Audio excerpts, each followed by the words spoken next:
Welcome to the Dungeon Master's Workshop, and today we're looking at how to do naval battles in Dungeons & Dragons 5e. We're going to break this down into 3 steps today. First, we're going to see what the DM guide has to offer us. Second, we're going to do a basic understanding. And third, we're going to expand upon it. Page 117 of the guide starts talking about the sea.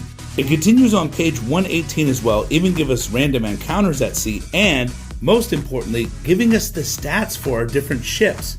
And that chart on page 119 breaks down a ship's cost, its speed, how many crew members it's have, how many hit points, its AC, even damage threshold. Damage threshold is how much you have to deal before you actually hurt the ship itself. For example, here on our warship, which we see costs 25,000 gold, has a crew of 60 passengers, cargo of to 200 tons, 15 AC, 500 hit points, and a damage threshold of 20. Meaning that in order to deal just 1 point of damage to it, you gotta deal 21. That may seem overwhelming, but on 255, we get the stats for our cannons. Cannons have a +6 to hit, a range of 600 short to 2500 long, and hit for 8d10 bludgeoning damage. On 267, we also see how bombs, gunpowder, and dynamite work for us as well. And on page 268, we can also get the stats for pistols and muskets as well. Okay, so we have the stats of our ships, we have adventure ideas, we have the range and damage of our guns, so how do we actually move and do combat at sea? If you really want a precise naval battle, here's what I've come up with.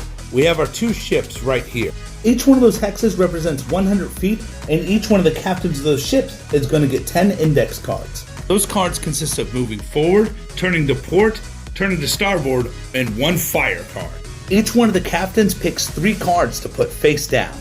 They then reveal those cards at the same time and then execute those maneuvers. In this case, the orange flag ship is turning starboard or to the right, and the yellow flag ship is moving forward 1 space. So with the last 2 options for the orange ship being forward and the other ship being turned to port and fire, our yellow ship slightly miscalculated and our orange flag ship is 700 feet away, meaning it's a long range shot for the cannons. So that's the basics, but how can we expand?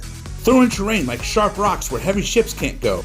A captain's insight check could probably read what the other ship is doing and allow them to adjust their own strategy. Let's suppose you want to know exactly where that cannonball hit on that ship. For that one, I labeled the sides of the ship with numbers and we just roll for it. So for example, a 5 and 5 lands us right here on the ship.